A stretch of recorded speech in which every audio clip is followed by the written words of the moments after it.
2025వ సంవత్సరం. 3వ రాశి మిథున రాశి. ఈ మిథున రాశికి ద్వితీయంలో గురువు ఉన్నాడు. మరి ఈ రాశికి చెప్పాలంటే 4 గ్రహాలు మాత్రం బాగున్నాయి. 5 గ్రహాలు బాగున్నాయి. ఈ 5 గ్రహాలు బాగుండటం చేత చెడు సగం మంచి చెడు అని చెప్పాలి. దీనివల్ల ఏమిటయా అంటే ఇప్పుడు శుక్రుడు బాగున్నాడు. దీనివల్ల ఇల్లు కట్టేవాళ్ళు ఇల్లు కొనుక్కోవాలి. జీవితంలో ప్రతివాళ్ళకు కూడా ఒక ఆశ అనేది ఉంటుంది. నేను అనుకునేవాడిని ఈ చేతికి కంకణ రేఖలు అంటారు. నాకు చిన్నప్పుడు చేతికి కంకణ రేఖలు ఉండేవి.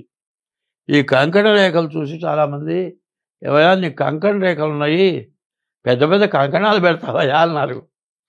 18వ సంవత్సరం వచ్చేప్పటికి నాకు 10వ సంవత్సరం నుంచి మా నాన్నగారి డబ్బు. 18వ సంవత్సరానికి మా నాన్నగారు పోయినారు.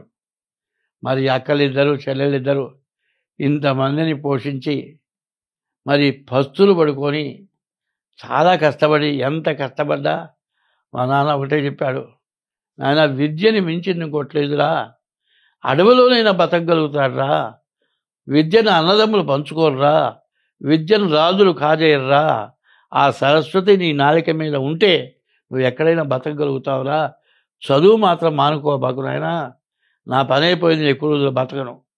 ఆయన చివరిలో నాకు చెప్పిన మాట ఇది, కమనీయ విద్యదా కామధేనువు భంగి కాపితార్థంబుల కలుగజేయు సజ్జన విద్వాంస సంగంబు లోపల మానుగాదును పుణ్యమాన్యుజేయు ఎన్ని దేశంబులకేగిన సాయమై తల్లి చందంబున తనుల బ్రోచు పన్నుగాదును పుణ్య పాపంబు ఎరిగించు సాధించు ఇహపర సాధనంబు అగ్ని కాలదు రాజుల కలది కాదు నీళ్ల నానదు చోరుల పాలు కాదు సోదరుల చేత ఎప్పుడు పంచుకొనరాదు చెలగు విద్యాధనమునకు చేటు లేదు. ఈ పద్యం మా నాన్నగారు చెప్పాడు.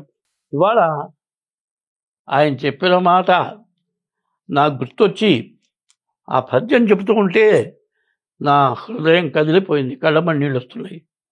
ఎందుకంటే పెట్టిన దిక్కు లేరు, అడుక్కొని నిన్న చదువుకున్నా. ఆయన చెప్పిన మాట మీద అడుక్కొని నిన్ను చదువుకున్నా, చాలా కష్టపడ్డా, చదువు మాత్రం మానలే. ఒక్కో రోజు అన్నం లేకుండా చదువుకున్నా. ఇవాళ 10 మందిలో నేను ఒక మనిషిగా నిలబడగలిగా. మరి మా తండ్రి అన్నదమ్ములు 6 ఒక్కడు బలకరించిన వాళ్ళు లేరు. చదువు ఇంత పనిచేస్తుందిరా, నీకు ఇచ్చేది ఇది ఒక్కటేరా. ఈ పద్యం మాత్రం జీవితంలో మర్చిపోగా బాగు, పద్యాన్ని బాగా అనుసరించమని చెప్పాడు ఆయన. ఆ విద్య అంత విపరీతమైన మనిషిని బాగు చేసేది. డబ్బు కంటే కూడా విద్య చాలా మంచిది, విద్య చాలా విశేషమైంది. విద్య వల్ల మంచి చెడు పాప పుణ్యాలు తెలుస్తాయి. ఎక్కడిదాకా ఎందుకుని ఎక్కడన్నా ప్రయాణం చేస్తూ ఉంటే యూట్యూబ్లో చూసి, రైల్లో కానీ బస్సులో కానీ చూసి, ఏమండి నా జాతకం చెప్పండి, డబ్బులు ఇస్తానండి అని అడుగుతారు. ఎక్కడ కూర్చున్నా 10 రూపాయలు. మరి ఆ విద్య ఇస్తుంది కదా. ఆయన చెప్పిన మాట నిజం కదా. పెద్దవాళ్ళు చెప్పిన మాట చాలా విశేషం. ఇవాళ చాలామంది పెద్దవాళ్ళు, వృద్ధులు, అందులో మా నాన్న 2వ వివాహం సంతానం నేను. మరి మా నాన్న వయసు ఉడిగింతరాలు పుట్టినవాడు నేను. మరి ఆయన్ని గౌరవించా. ఈరోజు కూడా ఆయన తలుచుకొని దండం పెట్టుకుంటా.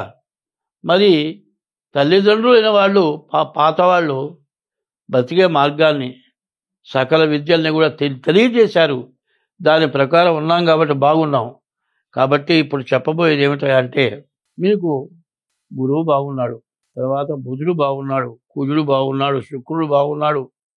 దీనివల్ల విదేశాలకు వెళ్ళటానికి, చదవటానికి, ఉద్యోగం చేసుకుంటానికి, మంచి ర్యాంకులు సంపాదించడానికి, రియల్ ఎస్టేట్ వ్యాపారాలకి, సహజమైన వ్యాపారాలకి, వ్యవసాయానికి, స్టాక్ మార్కెట్కి, విదేశాలకు వెళ్ళటానికి అన్ని రకాలుగా కూడా బాగుంది.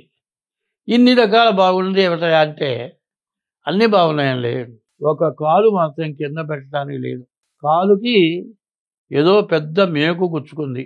అది ఎంత తీసినా రాలే, బాగా లోపల నీళ్లు పట్టింది. వరకు ఇంగ్లీష్ తుమ్మ చెట్లు ఉండేవి. ఆ చెట్టు కొస ఎంతో సన్నగా ఉంటుంది, విషం. మేము ఆ చెట్టు ఆ ముళ్ళు పీకేసామనుకుంటాం.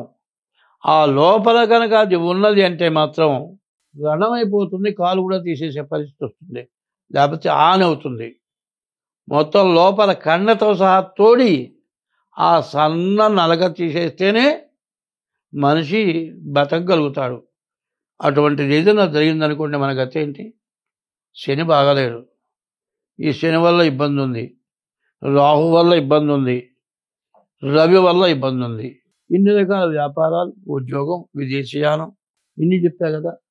ఇన్ని ఉండే ఏమైంది ఇప్పుడు? శని, రాహువు, రవి, ఈ మూడు కూడా పాపగ్రహాలు. ఈ మూడు పాపగ్రహాలు బాగా ఇబ్బంది పెట్టేటువంటి పరిస్థితి ఉంది. కాబట్టి ఇదేం చేయాలి? డేట్ ఆఫ్ బర్త్ ద్వారా జాతకం చూపించుకోండి.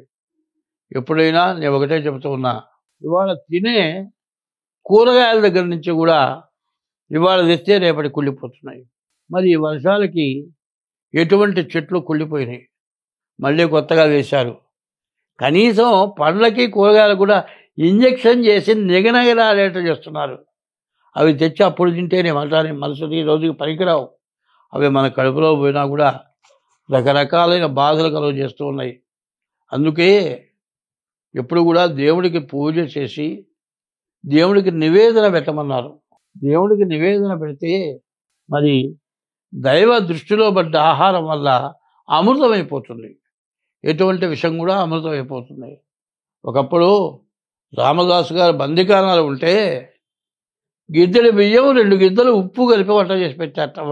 వండిన అన్నంలో, అంటే అన్నం ఉడకదు, ఉప్పు కలిస్తే గిద్ద బియ్యపు అన్నం వండి 2 గిద్దల ఉప్పు మెత్తగా నూరి దాంట్లో కలిపి పెడితే అమృతంలాగా తింటున్నట్ట. ఏంట్రా ఈయన ఇట్లా తింటున్నారని చూస్తే, మాకు కాస్త పెట్టవా అంటే తీయగా అమృతంలాగా ఉందిట. ఏ పరవాన్నం కూడా అంత బాగాలేదుట. మనకు తెలంగాణ రామదాసు గారే మనకు సాక్ష్యం. దేవుణ్ణి నమ్మినవాడు, దేవుడికి నివేదన పెట్టి ఆహారం తిన్నవాడు ఏ రోజు హింసింపబడడు.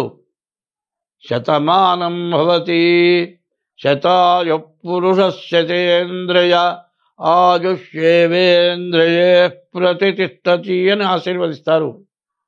100 సంవత్సరాలు సుఖ సంతోషాలతో గౌరవంగా సత్యం తర్వాత కూడా నిన్ను అందరూ తలుచుకుండేటట్లుగా ఇట్లాంటి మనిషి దొరకడయ్యా పోయినాడు అని నమస్కారం చేసేటట్లుగా బతకాలి అంటే ధర్మంగా ఉంటేనే కనీసం 100 సంవత్సరాల ఆయుష్ బతకటానికి అవకాశం ఉంది. ఇవాళ నా వయసు 80 సంవత్సరాలు. ఏదైనా అన్యాక్రాంతమైన డబ్బు సంపాదించాలంటే లెక్క లేకుండా వస్తుంది. కానీ అటువంటి పని చేయకుండా ధర్మంతో మనం బతికితే ఎన్ని వరదలు వచ్చినా, ఎంతమంది దుర్మార్గులు పరిపాలించినా, ఎంతమంది దుర్మార్గులు మనల్ని చెడగొట్టాలనుకున్నా ఏమీ చేయలేరు.